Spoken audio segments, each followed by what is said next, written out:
and I was walking through the That's picture. all right. It's all Say right. hello. Hello. It keeps things dynamic. By the way, this is Costa, our tour manager. Say hi to Servus. Hello, I'm very sorry. It's fine. So I'm with Sascha from Helloween and also Palast. Mm-hmm. You're here in Luxembourg it's the 40th anniversary tour for Helloween. And it's also the tour start, as you say in Germany. Yeah. And you were rehearsing here yesterday as well. Yes, we did. Yeah, like the final rehearsal before the tour. Yeah. So I guess you're quite excited. This is the start of a big tour, so it's quite a lot to do. Yeah. We've been rehearsing all summer, and with breaks in between. Yeah. So because people have family and stuff. Sure. And now we start a tour. Yeah. Finally, yeah. Were you also to get into the Fractal stuff? Were you also tweaking like your tones for the tour as well during that period, or was this something? Absolutely, yeah. The good thing is that I recorded the last album, the newest album, with the Fractal as well. Ah, cool. The XFX3, and so I kind of had the basis for what I want to bring on tour for sounds.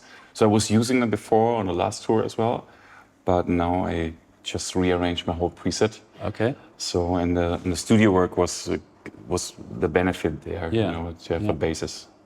Are you using those same presets that you used in the studio for live, or did you have to change a lot? Yeah, basically yes. It's a little bit different because in the studio I have so to say retro, vintage, modern rig. So I use the Fractal, but with these in and outs you can involve outboard gear. So I have Eventide H3000, which I use for a couple of things, so mainly micro pitch, which I find sounds very musically, and there are some kind of Michael Thompson-esque presets that I build after him, So there's like this rich rhythm preset that he used, and so I'm a kid from the 80s. I grew up in the 80s, and I'm very influenced by those like LA session players and stuff. Yeah. So and now it's nice to combine all that in like a pretty small rig for what it is, Yeah. And then use a Lexicon PCM70 with the circular delays preset for my leads and compression, all that kind of stuff, and it's all included into my preset. And for live, I don't want to bring the vintage gear. I can understand that. Yeah. So and I kind of had to rebuild those effects, around the core of the rig. Was that difficult in recreating, because the H3000, that's quite an iconic effects unit, and the PCM70 as well. Was that difficult to kind of get the same vibe? No, not at all. That's a thing that a lot of people underestimate about the Fractal stuff, is the quality of the effect. So I think they're like, I tried a lot of different things, you're always curious and you want to check out new gear that comes out. Of course. But to this day, I think it's the most high fidel, top-notch studio effects that you have included. Even if you're not a guitar player, I use that on synth.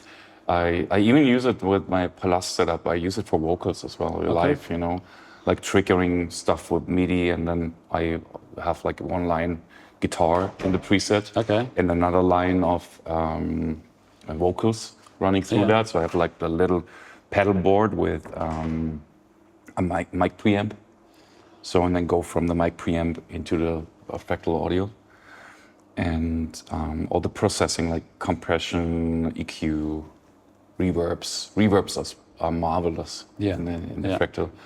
All that is synced via MIDI and stuff. Okay. So it works great, So with Palast, with that setup in mind, so you're going out on different outputs for your voice and then for your guitar. And then so it's like kind of pre-product. It's a kind of a pre-production that I'm doing before I go on tour. So it's like the vocals go stereo, guitar goes stereo, and then I have a third thing like synth and stuff, and everything is well processed. And so like with Palast, it's a smaller band, so you sometimes you have front of house guys from the venue, and for them it's a blessing. You give them like, don't do any effects on the vocals, don't do all that, just turn it up stereo, and you got everything. Okay. That's super easy. I think it's a bit more complicated with Helloween because you've got more guitarists. More guitarists. Yeah. But from what I understood, you've also done the preset for Michael as well. So you've made both presets. Yes. Are those like similar, or are they EQ'd quite differently? No, not at all. So Michael's more the old school guy, you know. So he grew up in the 60s and 70s, and he likes like this very old like Marshall type of sound, which I like as well. But he doesn't like it too modern sounding or not too much attack and stuff. So he wants to have like a warm, round sound with less drive. And I'm always trying to recreate, like he has tons of like real Marshall amps, right? Like from the late 70s, which I love the most, by the way, like old master volume Marshalls. Yeah. And I'm kind of recreating that for him on the Fractal. And he's a simple guy with that. He just wants a clean rhythm and a lead and a low lead. He calls the low leads like a little drive, you know, like overdriven sound. Okay. And so it's a very easy rig. So, and he doesn't have to do a lot of switching as well. So I have to create a lot of sounds for live. And so I need a little bit more in my preset. Yeah. Are those, for example, is it just one main preset with different scenes? Exactly, or is it, yeah. And we have different presets for tunings as well. So I use the pitch block for in capo mode. So makes life easier. You know, because some of the songs they need to go one step down, and it just makes our lives easier. Not switching too many guitars, not bringing too many guitars on tour. So the first United tour we did, we had a lot of guitars and bass guitars on tour, and it was a lot of stress to switch guitars all the time. And now it's just one preset. It's like the same preset with the main tuning, and then you go one step down, same preset, but different preset. Yeah, sure. So in your main, let's say your main rhythm tone, which I guess is, would that be maybe 60, 70% of the tone for the evening, or does that change a lot? Yeah, so rhythm guitar is something that you play the most, obviously.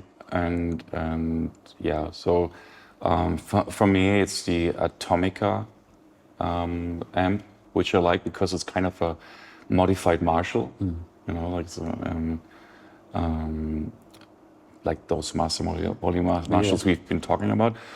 And so this is the core of the sound, also for my leads. So I have a different scene with the same amp, but with different settings. And I have a drive in front of it. Okay. And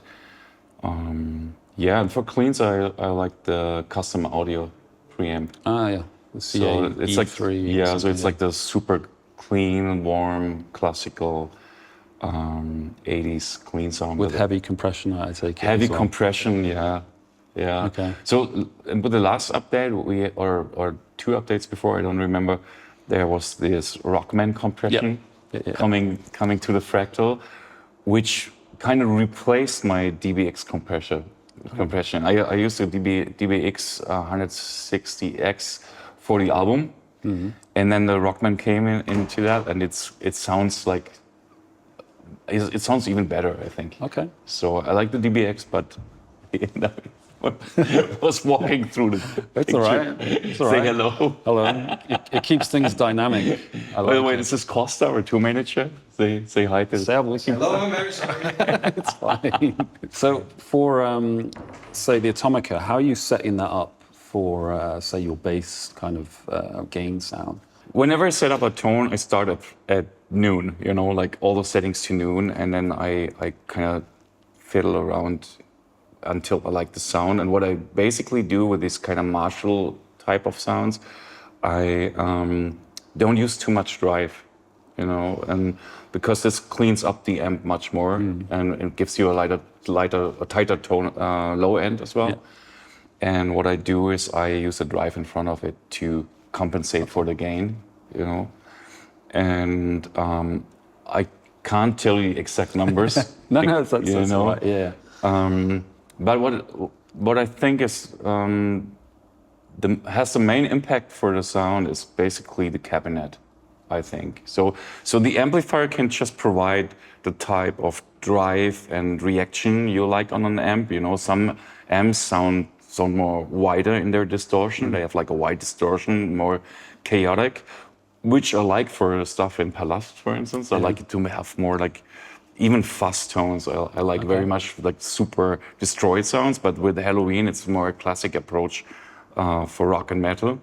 And I like the more narrow distortion in the sound, but not too modern. So the Atomica gives me something in between. It can be really tight, but it's not too cool, not too fizzy, you know. And for that reason, it's a good amp and it gives me the reaction I like. But the real change for the sound is the cabinet. Okay. So even if you have like a real amp at home and you switch the cabinets, it's a totally different sound. So what I figured out during the last production is I created an IR with a Fractal, which is pretty easy as well. Okay. To do that, you have this IR setup tool. I don't know what it's called. And I was creating an IR from an old Angle amplifier that I still have. It's called Rockhal 850. They had it in the 90s. And I used the power amp of that and then Friedman box, the studio owner had in the studio, which sounded great. And so we created that IR. And then now I mixed that IR from the studio with Dynacab. And in the Dynacab, I only have a, what is it? Marshall Greenback. Is it the TV, 1960 yeah, TV? Yes, exactly, I think 1960 TV. Yeah. That's a cab I really like because of the mids. Yeah. So and so the custom IR gives me the oomph and the depth that I don't have with the Dynacab, and then I mix that together. Okay. So this is basically for my rhythm and my leads. That's the cab. It stays that. Yeah. Is the Friedman cab? Does that also have greenbacks, or is that different? No, it had vintage 30s. Evoice black labeled. Oh. Like Sequire speakers. Okay. So and I tried that cabinet. So it's the studio owner gave it to me and check it out, and it's a really good cab. Okay. Sounds really good. Okay. And do you have like go-to low cut, high cut values on your cabinet? Yeah, I don't use the low cut so much. That's what I kind of tweak with the sound. You know, when you use less drive, sound gets tighter. When you use for rhythm, I use for me, I figured nowadays I'm an old school guy already. You know, so for me it's like Marshall Tube Screamer. Yeah. You know, that's how I grew up. That's how I started out playing guitar, and I kind of keep that through all my career, you know. So I have like this British type of sound, and then I boost with less gain and boost it with a Tube Screamer. Okay. Yeah, like an 808, you know. Okay. And then what I did, I used the input EQ of the amp section and give it a little bit of a honk. I like honky mids. Yeah. A lot of people don't like them, but I like this kind of nasally thing a little bit, you know, because I think it gives you a good punch through, especially with 3 guitars and lots of double bass and stuff, you know. Because I was actually going to ask about that, because from listening to your live tone, I do hear that slight honkiness. So I thought, is it sort of like a slightly cocked wah? You know, I think Michael Schenker uses that technique, but you're doing this with the input EQ. Yeah, it's just like the input EQ. And and for solo, I have like 2 lead sounds. One is without that honk, and the other one has like a automated honk. You know, so I automated a controller in the Fractal, which controls the EQ or wah or whatever. You can use a filter, you know, like a notch filter, or you can use a wah, and then it's like very narrow moving. It's like it's like something between 400 or 500 to 1,000 hertz, you know, and it does just a little bit of a movement in there. Yeah. So it sounds like a fixed wah sound, but with a little bit of movement while you're playing. And it's automated. It's like a fixed curve. It goes like sinus, very slowly moving. An LFO, and it kind of sounds like I'm playing wah, but very mildly. Yeah. And a mild wah. Yeah, and it's nice because we have this catwalk. You know, you walk out and you play a solo, and you want to have a little bit of wah. And you know, back in the day, I had like this Dunlop device where you had like your controllers everywhere on stage, and now it's so easy. You know, it's gonna be switched, and I can walk wherever I want, and it has like this, like you said, Michael Schenker-rich vocal tone. Yeah. Okay, but are you? So for the setup, are you running out stereo as well? Yes. Okay. All the guitarists, 3 guitarists, are they all running stereo? Yeah, we're all running stereo, but the front of house guy decides what he puts on left and right. You know, and with 3 guitars, it's pretty tough, I think. Yeah. So he kind of needs to switch that out. You know, I believe he has automated that as well too, like buttons and stuff. Yeah. Okay. So he can like widen. Like if I play rhythm guitar and the other one plays solo, he probably, I'm guessing. Yeah, he has a few tricks up his sleeve, as they say. Yeah. So effects-wise, given this like kind of wide stereo feel, do you have a go-to delay that you like to use for like your leads? So like I said, I tried to recreate what I use in the studio. So nowadays I really only use the Fractal and my vintage effects, and I try to recreate that for live. And it works perfectly. It almost works so well that I'm not that much scared anymore if one of the vintage devices break. You know, because it gets like really, you can get them really close. I actually even made an IR from the converters of my H3000, and you can put that after the micro pitch block. Okay. And it gives you kind of the tone. You know, you can get it really close to the device, you know, or you can like kind of automate the left and rights, you know. So because these old digital effects, they aren't so stable like the modern gear, right? So you kind of can automate that kind of stuff, so it's a bit shaky and does something. Yeah. And everything that's not too perfect, I find very musical, and that's inspiring for me. I hear that and it makes more fun for me to play. Yeah. So I try to recreate that for a live rig, you know, and it works great. Circular delays, everything is in there. You have like PZM circular delays in there. You have the micro pitch, which is pretty close to the original. And the micro pitch I always have in parallel, like all the effects are in parallel, and I can just bring up the level to where it sounds right, and that works. So there's a part in the show, and I think you do this with Palast as well, where you're by yourself, and like there's a synth kind of drone note that keeps changing, and it's your solo section. Yeah. And I was wondering, on that preset, I guess it's a separate preset, and you're controlling it on the floor, like you're changing the different notes. Yeah. So there's an oscillator block in the Fractal which does synth notes. Also, I like to trigger them sometimes with the guitar, but also you can just switch them on and off, and then you have like 4 oscillators that you can combine and mix. And so that's what I would do with a synth as well. You know, like detune a little bit the oscillators, and you can automate the filter and cut off and the stuff. Works great. And I did it on the last tour. I'm not doing it on this tour, but on last tour I did for an intro, and so I had the possibility to play chords by foot, you know, and guitar, like improvising stuff above it. Yeah. Okay. And during the show, we talked about this before. So you're on in-ears, you've got click. Is there also like your preset changes or scene changes? Sorry, are they automated as well with the click, or do you have to? Yes, we have a lot of video stuff going on, and it needs to be in sync. So our drummer Danny plays 2 click. And with that, we have the possibility to have MIDI switches as well, even to the point where I have automated reverb, stuff like that, you know. So there's one song called Universe where I have, in the outro, I play the clean guitar, and then the reverb is automated. So like the dry tone goes down and the reverb goes up.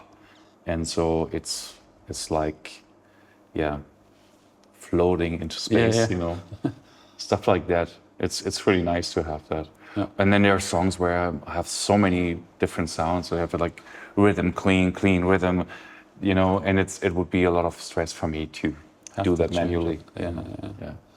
So how long have you been on in-ears and like I presume there's no stage volume? Not on my side. Not on your side? Not on my side. Okay. So the other two guys are pretty old school still, you know, and I totally get it. It would be more fun for me as well to kind of feel the guitar, but at the same time, it's so convenient now. You know, everything is out of convenience. You know, like that's the funny part that I have that with a lot of other musicians. You know, like the whole discussion about why are you using modelers instead of amps, and when you're a bigger band like us, where you could kind of bring that stuff, why aren't you doing this? You know, so. And it was easier in clubs, by the way. I think in clubs it was a little bit easier to bring your Marshalls and your cabs, you know, and then you have the fun. It's rock and roll, you know. But with a production like this, where you have like automated MIDI, automated effects, and all the time, that's pretty tough to do with a conventional setup, right? And so the XFX has everything in 3 units, you know. Yeah. So and then I have two, one main, one spare. If one goes down, which never happened, and you know, you go to the other one, and it's so convenient. And the difference, and also what a lot of people don't get, you play a great show in a club with your amp setup. It sounds great. The next day, next club, it sounds like shit.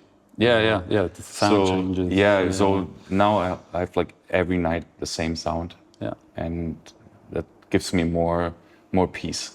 Yeah. Consistency. Yeah. So do you think, because with the switch to like digital modelers and things like that, there's a lot more kind of mixing tools that are currently in guitarists' hands. So I can dial up a pre-mixed recorded tone. Has that made things easier for you, would you say, over the years? Because you record and mix yourself? You know, my hearing changed for that reason. You know, we've been talking about this before. There are like 3 different stages of creating your tones. So one is for you in your living room with an amplifier and a guitar. For guitarists, I believe that's the best feeling. You know, like direct response. Yeah. Like you play the note, it's like almost exploding in your ear, you know, like it's so direct, and you don't have that with modelers. That's a fact, you know. But the Fractal was one of those which behaved the most like what I've known from amplifiers. And then there's a second stage. It's like the studio work. So you create tones for the studio, and you want to have your sounds work in that context. The composition matters. Where are instruments layered? What kind of frequencies you have in a song? What's the tuning? And therefore you create the guitar sound to kind of, which is an old saying, surf the song, but that's what you do. That's what you even do if you create drum sounds and vocal sounds and all that. And last stage is live setup, and live is different from the other two. Yeah. Everything needs a different tweaking, and that's how I work. And then over the years, that's the thing with when I was 16 years old, I had this old Marshall Master Volume and a Tube Screamer. So, and a lot of people told me, like other kids, that's a shitty sound, and they played with it, and for them it was shitty. For me, it sounded great because I was used to the sound, and I knew in that moment where someone puts a microphone in front of my cab, it will sound the best. Whatever fancy amp you bring, I will always be heard. So that's the thing with British sounding amps, I think, you know, because of the mids and the kind of, you know, they cut through. And so my hearing changed for that reason. So a sound that for some hobbyist in his living room sounds great, sounds probably shit to me because I know it will not translate well, you know. So and the opposite. So for me, a sound that sounds working, like this sound works, sounds great to my ears, you know. So that's kind of changed, and for that reason, I like to tweak the sounds for being produced and for the recordings or for live, you know. So it's a different type of hearing other than sitting in front of an amp. And so you always have to kind of switch your mind to that setting. And the other. You know, and the other one. But yeah, I would never tweak an amp in my living room so it sounds produced, you know. So I will tweak it that way that I know in that moment where you put a microphone in front of it, it's going to sound good. It's going to sound great. Yeah. So going back to, say, when you're tweaking or auditioning tones, because you're tweaking, well, Michael's preset, did you also test, like, you know, harmony guitar lines that are going out at the same time? How did you audition both of those together to make sure? Yeah, man, right? We're together for 23 years now, Michael and I know his tone, and so we don't even have to practice that anymore. Okay. So I know when he has his tone, and I know the type of guitars he plays, and when I have mine, that it will fit, you know. And the same goes with Kai. And also we're not so far away from each other, you know. Like in age we are, but we kind of all have the same roots when it comes to the music we play in Helloween. So it's all 70s and 80s based, you know. And the three of us, we all like Michael Schenker, for instance. We all like old school hard rock and metal, you know. And so we are not so far from each other when it comes to sound. So I would say Michael is very vintagey in that matter, and Kai is in between, and I'm more on the modern side. But we all have this kind of an old school approach for our sound, and that combined works, you know. The thing, I'm like you at home. I tweak sounds because I'm also hearing them in a mixed environment, if that makes sense. So in a studio environment, you're already getting what you would like to hear through like studio monitors.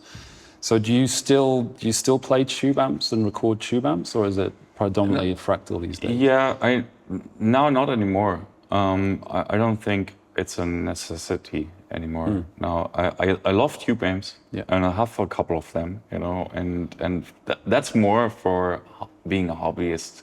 You know, sometimes you don't think professional. Sometimes you don't want to be a hobbyist, and you turn on your amp and it's just for fun, you know. But when it comes down to work, and then also with all these possibilities the Fractal device can deliver, it kind of triggers my nerd brain, you know. It's kind of to get creative and try stuff I always wanted to try, but I didn't have the gear for it, or I even can try out amps that I probably will never own. You know, stuff like that, which is amazing. Or even customizing amps. I think even with the Atomica, I changed the power amp tubes. Stuff like that. It's fun, you know, or that you can use a preamp in the cab section. Which makes a huge difference for me. So, you know, I can't tell you what type of preamp I use, but I use one. So, you know, to give it a little bit of saturation and stuff, you know, there's so many possibilities, and that kind of triggers me to get creative, you know? And I also always can drool into these like reverb tails that you can create. And I'm a sucker for those kind of like super nice, clean, white sounds, you know. And I could play that for hours. And it's nice that you can easily create it with such a device, and also you play different stuff. You know, so when I have this like old 1979 Master William Marshall combo at home. It's super loud. It's 50 watts, but it's like super, super loud. And that's just for fun. You know, sometimes guitar cable, and then you play different stuff automatically. It's like, give me a Les Paul and I play different, like a different guitar player, you know, stuff like that. And so I do that for fun, but I would never use it for professionally for recordings anymore, because it's too much of trouble. You know, and with the Fractal, like the last album, everything was Fractal. You know, it was so easy.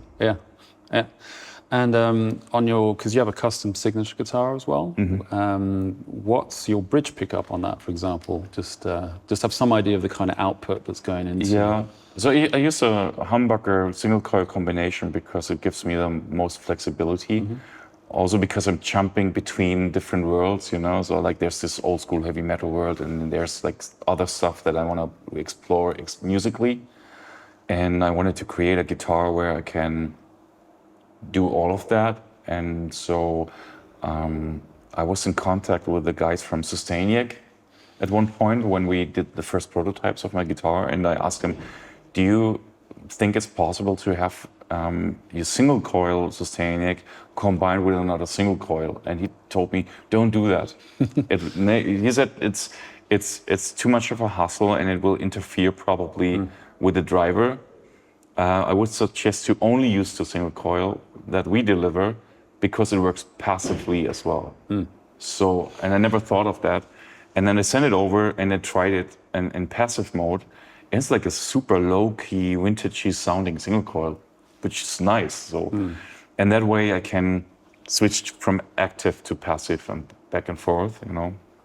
It gives me a lot of flexibilities for lush, clean sounds, but also I can give the bridge humbucker a drive, because this active, it's only known for these harmonic modes, which I'm using as well, like now that we play with in-ear, but also it gives a little boost. You can adjust it to have a little boost, so your passive humbucker actually works like an active one.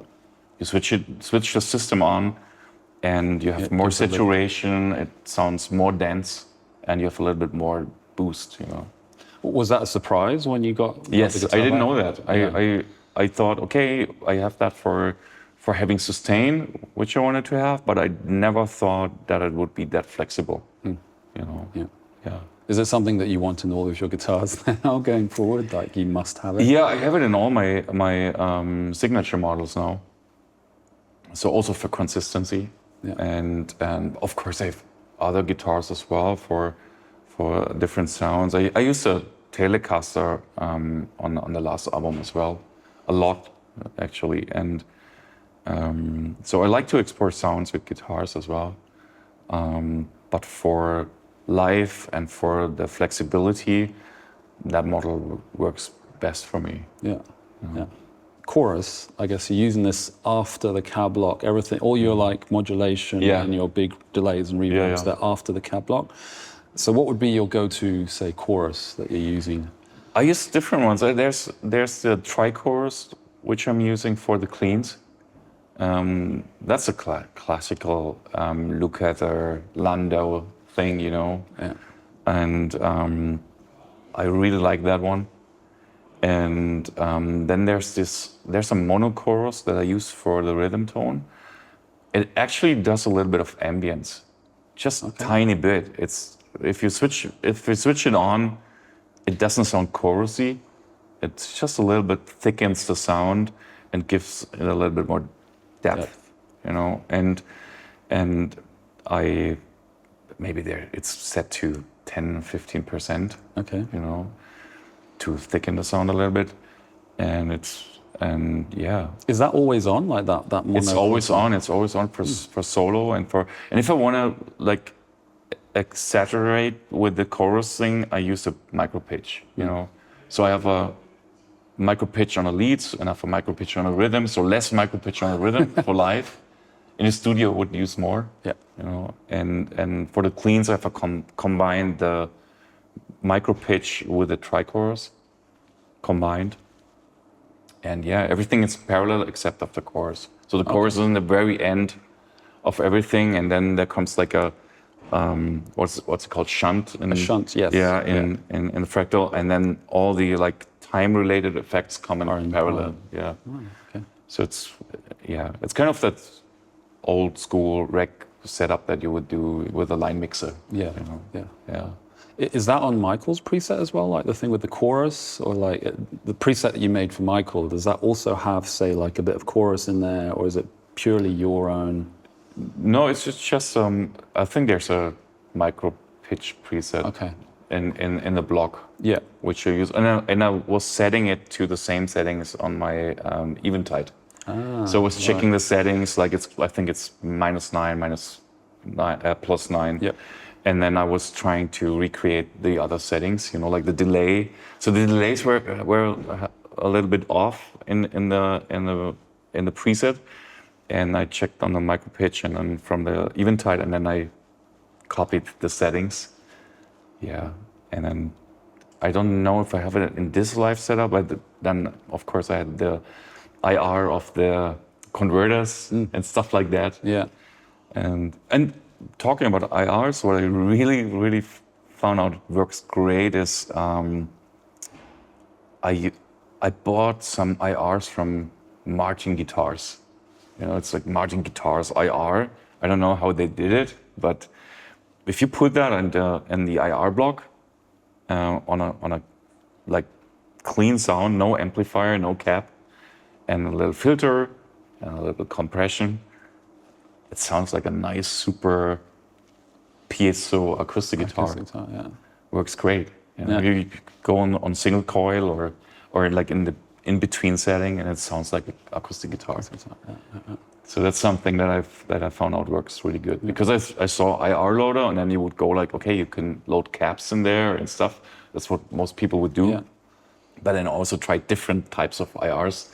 You know, what didn't work, I have this like old Alesis mini verb. Yeah, I had one as well. Yeah, I tried that one. You know, that didn't work so well with the IR loader. So for some reason, like reverbs and stuff don't work well. But like microphone IRs and Neve mixing desk IRs, that type of stuff works. Actually, you can load it in, and it does something. I don't know if it does what people wanted to do with the IR, but it works in the setup, and it changes the sound significantly. Yeah.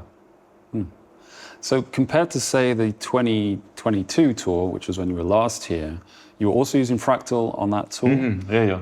Did you change the amp since then, or did you change a lot since then? Or? A couple of things. Yeah, I always used the Atomica, so I was running through all the Marshalls you have in there, and that one was the easiest to get close to what I'm used to, and I kept it ever since and tweaked it ever since. So the sound is significantly different to the last tour, but with the same amp. And everything that changed was basically in the cap block. So that was the main difference. So because in the last tour, Fractal didn't have the Dyna-Cabs, so I was using their IRs, and the Dyna-Cabs changed a lot for me. I like that feature, and then with the custom IR mixed together, it took it to the next level sound-wise. Okay. It's like much fatter, and you know. Yeah. Do you remember in the Dynacab which microphones you're using on the greenback cab? A Roya, I think. Okay. Like in real world, that's what would be my go-to microphone. You know? Yeah. So and then I do a really tough Highcut. I think I go down to 7,000 hertz or something. Okay. Like really, because I don't like the fizziness. But that's what you would do with a Marshall when you use like a SM57 in front of a Marshall. Yeah. You would do a Highcut there as well in the studio, and so I do that, and also because like that's why I said like live is different than studio. In studio you need a lot of resolution, and for live, these like new modern PA systems, they kind of sound harsh to my ears, like the system, like because they're so clear. Like old school PA systems, they sounded basically like shit, you know. Yeah, they've been used. And they weren't so high fidelity, you know. They were like pretty lo-fi in comparison to the modern ones. And the modern ones sound so crystal clear.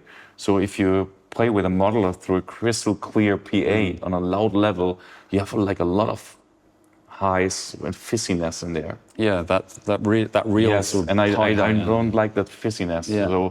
So what I always do is like do pretty tough high cut, and really going really low to 7,000 or 7.5 or something, and it's still enough. Yeah. You know? So it's not too unlike what you would be doing in the studio for like a recording. Yeah, I think it's a bit different for live. It's just like more high cut live than I would do in the studio probably.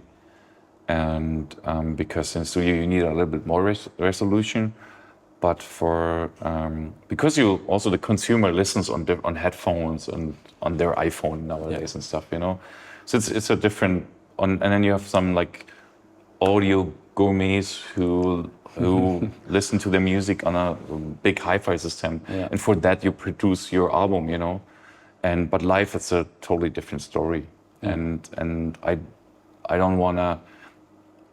I don't think there's a benefit in these like high resolution PA systems other than if you play like maybe for pop music or for classical music and stuff like that. But when it's rock and roll, it's kind of too good. Yeah. And for that reason, if even especially when you play distorted sounds, you have a lot of information in the sound. You don't want to have that.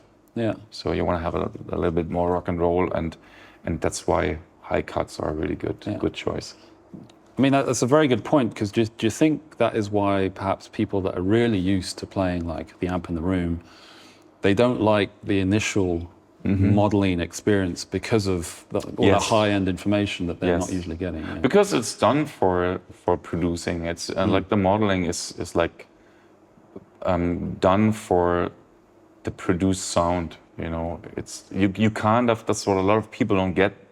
You can't get the experience with a modeler than with a real amp in the room. It's impossible. You can't have that. So because there's no cap in your room. You're listening through headphones or through your studio monitors, and that's not the same. So, but it would be the same if you have your amp in the next room, mic'd it up, and hearing that through headphones or your studio monitors, and that's a system a lot of people don't understand. That's the difference, and so you can't have that, and you will never have that with modelers. So people think, if modelers get better and you have the amp experience, no, you get probably less latency, which helps you. You have better modeling for more authentic reaction of the amp, which Fractal does actually the best, I think, from all the stuff I tested. When it comes to dynamics and resolution of the distortion or drive, you know, it behaves more like an amp, I think. But you will never have that amp in a room experience. Never, not with any plug-in. You will not have that. If you want a modeler to sound like your amp, put your amp to the studio, mic it up, and listen how your amp actually sounds through studio monitors. And then you get it. You go like, okay, that's what it's made for. And it's super loud as well. So super loud as well. But I get the energy of being in the room with the amp. I like that as well. You know? So you're saying for live, I'll just wrap up, but you have like ambience mics that go through your in-ears. And you're saying that for like different parts, you like to turn that up quite loud. I have them really loud. So because that makes me feel like with in-ears being in the room. You know? So and then the trick for me is to have not too many signals in there. So it's like drum, bass, my guitar, a little bit of keyboards, and all the rest I hear through the ambience. You know, like even solos when we play solos, Michael, Kai, and I together, I hear their solos from the ambience. You know, so not very loud, but I hear them. You know, So would you say that's maybe because that in some ways that's sort of like not the solution, but that gives you that kind of in the room kind of feeling, just have like ambience mics? I actually think it's a real trick to overcome the in-ear fright of guitarists, you know, because you know, you have a huge learning curve there. When I started out, I started out having like one in-ear in my ear and then playing with cabs, you know. So it was overkill. By times I had 4 cabinets on in stereo to have like, this is my space, and I hear like my delays flying around and stuff like that. And in ear. So it didn't make sense, you know. And then I switched to in ear, and then I had to make all my cabs louder. because I wanted to feel it kind of through my body, you know. And that's overkill for the rest of the guys in the band, and your front of house guy will kill you as well, you know. So, and then the next transition, and I was really early in the game with the Vox Tone Lab in 2007 or so. I was like, okay, no, I'm really done with these like different sounds each night, you know, because like with amps and cabs, you never sound consistent. So I thought like, okay, fuck it. I go to a modeler, you know, and then play direct. Yeah. So I did that in combination with real analog pedals and stuff that made it work for me. And it worked for some time, but then we needed still like monitors on stage, giving you the oomph, you know. And it didn't make it, it didn't put it on a lower level on stage, you know. So, and then I switched to Digitech for some time, you know. Oh, the GSP 1101. I had that as well. Yeah, so, and I started collecting those. So I have like a bunch of them still. Oh, wow. Because they sounded great as preamps, you know. I used the preamps with a power amp and cabs. Then I switched to an IR loader, you know, using the Digitech with an IR loader. And then I made a transition to Fractal with the AX8. Okay. You know, and since then I thought that's the best I heard so far. Yeah. And then throughout the years, you know, a lot of companies bring out stuff, and then I checked all that, but I stick with Fractal. When the XFX3 came out, I was like, okay, game over. What else do you need? Yeah. You know, everything's in there, and all the updates coming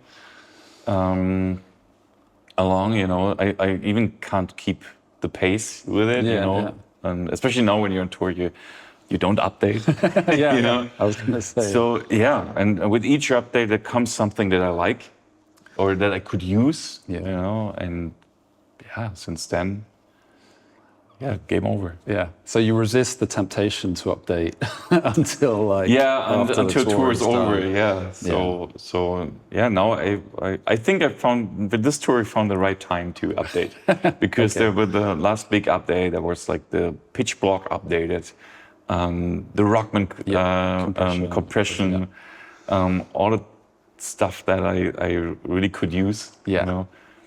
Yeah. So it's perfect. Cool. Thank you so much for your time. Thank you for coming. I'm looking forward to the show. So it'll be great. All right. Perfect. Thank you so much. Thanks, man. Bye.